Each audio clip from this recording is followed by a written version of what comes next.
everyone, so for today's video I'm going to be talking about The Gracekeepers by Kirsty Logan. This book is Taco's good. It actually reminds me a lot of three other novels that I completely adore, The Night Circus, The Gargoyle and Fairy Tales for Wild Girls. And it reminds me of those books because of one of its main standout features, the incredibly beautiful and eloquent prose. This book reads like an old fairy tale, filling you with these feelings of magic, comfort and beauty. The writing is totally endearing, with Kirsty Logan creating a very atmospheric and compelling world. So, time for a brief synopsis. The story is set in like this post-apocalyptic world where most of the earth is covered in water apart from these small pockets of isolated land. The main inhabitants of this world are divided into two groups, those who live on the sea called damplings and those who live on the land called landlockers. The first protagonist is a young girl called North who is a dampling and who finds herself drawn into a series of events with another young girl called Callanish who is a landlocker. These two once isolated and separated characters are brought together unexpectedly with all these dire consequences. The world building in this novel is another huge plus. Kirsty Logan has effectively created this very mysterious and endearing world that really draws you in and keeps you drawn in. She paints a very vivid picture of the location and really captures what it must feel like to live solely on the sea or solely on the land. It's just a completely captivating world that takes you away from your own world and brings you to a whole new one. Also, the descriptions in this book are so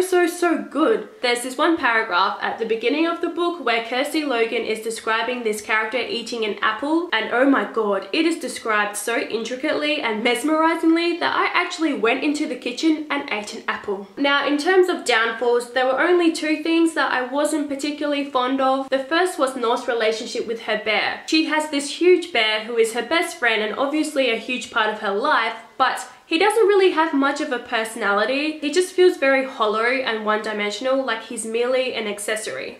And secondly, I thought the ending was a little bit off. Something happens, something really tragic happens, but the reaction by one of the protagonists didn't really feel right or in tune with their personality. Like how they handled it didn't feel consistent with how their character should have handled it. I don't know, I just read it and I wasn't convinced. But apart from those things, this book is still incredibly wonderful and I definitely recommend you to read it, especially if you like The Night Circus, The Gargoyle or Fairy Tales for Wild Girls. Thanks for watching everyone, I hope you liked this video and I'll see you guys soon. Goodbye!